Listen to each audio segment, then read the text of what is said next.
What up, YouTube? I guess this video is a long time coming. I guess I should have did it a while ago. But I'm gonna give my official 3 reasons to why I don't spend too much time talking about what black men should do. Reason number 1. From my observations and just through my life, I've realized that the majority of the black men who are acting out of pocket and not, or at least not trying to do the right thing, know that they're not trying to do the right thing.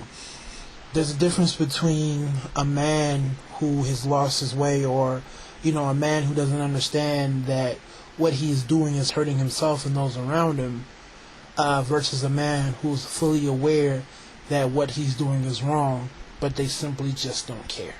I'm all for trying to help another man out, and trying to help him be better, because in the long run, I'm going to be a better person as well. But there are men out there, and like I said before, it's a lot of them, who openly acknowledge that they're wilding out amongst other men. Now, it may be a secret for the women, or they may, have some sort of a blind eye, but they don't hide it from us. And oftentimes, they look at us and laugh and simply say, hey, what I got for free, you're paying all this money for. So for me, it's just like, man, I'm not going to waste any time trying to help somebody who is fully aware that his actions are detrimental to the people around him, as well as himself. It is what it is. Reason number 2.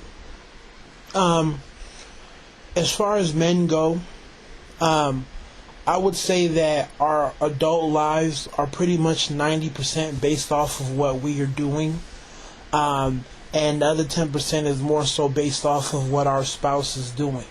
So as a man growing up, as a young boy, and even as a young adult, we have our dreams in terms of what we want our actual lives to be like. And for most of us, it's pretty much predicated on what we are doing in terms of, our career and our jobs and our level of education.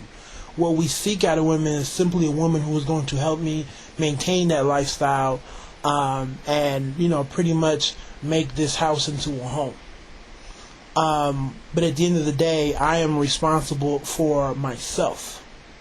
Okay? There is no person that I can blame, no other person I can look at. So when I'm dealing with, when I think about men, it's like, hey, the ball's in your court, okay? You're either going to get it right or not get it at all. You have no one else to blame. And this is different from the women, and this is why men like myself spend some time talking about what we see and what we would like to change, because as women, okay, and to me it doesn't really matter how, educated you are or how financially stable you are.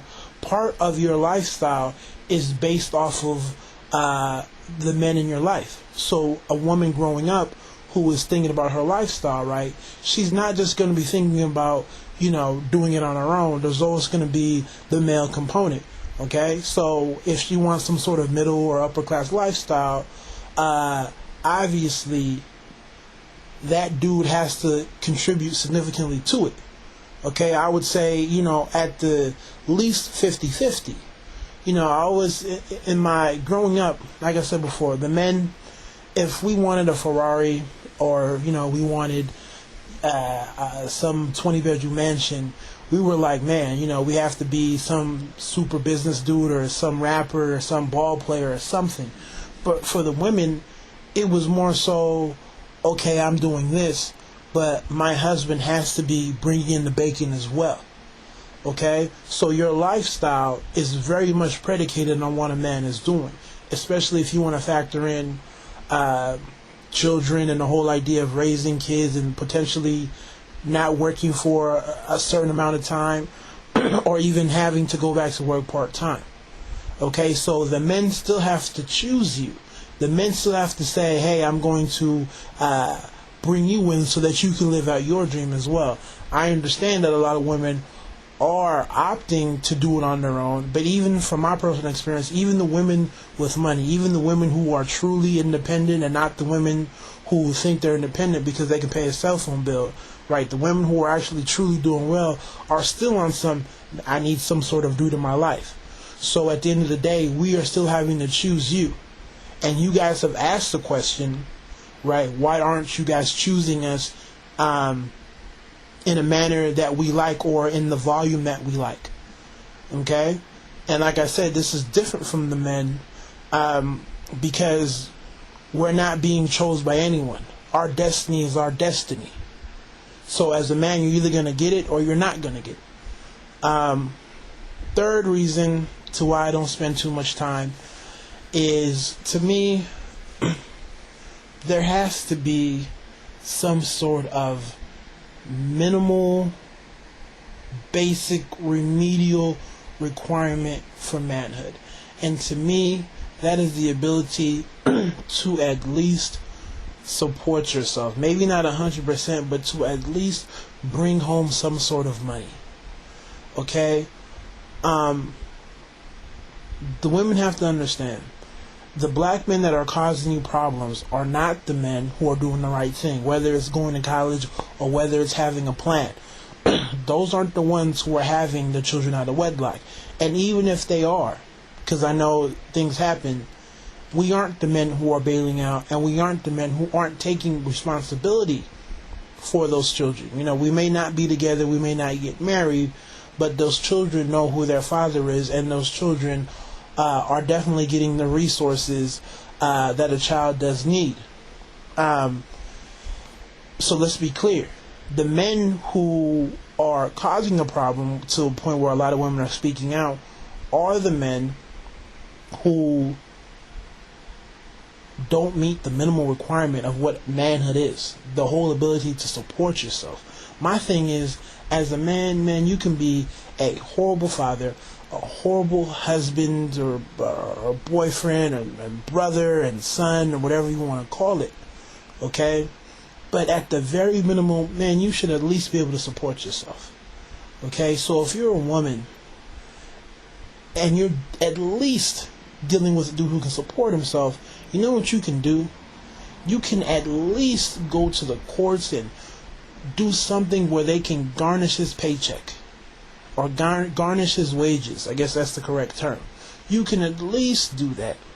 Even if he's some deadbeat father, if he at least met the bare requirements of what it means to be a man, the ability to go out into this world and bring back some sort of money, you will at least get something. But the women who are complaining are the women who absolutely positively have nothing.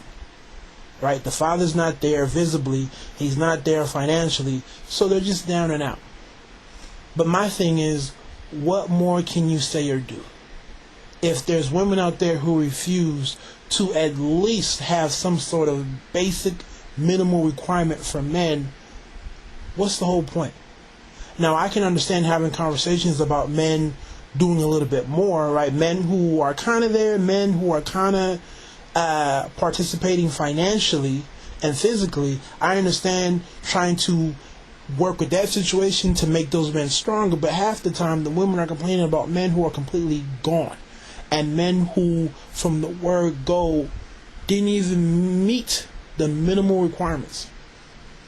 So to me, what can you say? What would you like me to do? Because I wouldn't even deal with those dudes. Like I said, I can deal with a dude who at least has something to work with. But these men have absolutely nothing. Okay, at the end of the day, I understand that as black men, we need to look out for black men. But that doesn't mean saving black women from making poor choices. Okay? A lot of the times, I feel like a lot of black women are saying, we need to do a better job at policing black men simply because we don't know how to make good choices. So somebody else has to do it for us. To me, that's the spirit every time I hear those sort of comments. So, hopefully my 3 reasons bring some clarity. I think some of you guys will probably still be a little bit hazy on my second reason, but I'm approaching 10 minutes. So if you guys have any questions, you guys can hit me up. You guys know the drill. Take it easy. God bless.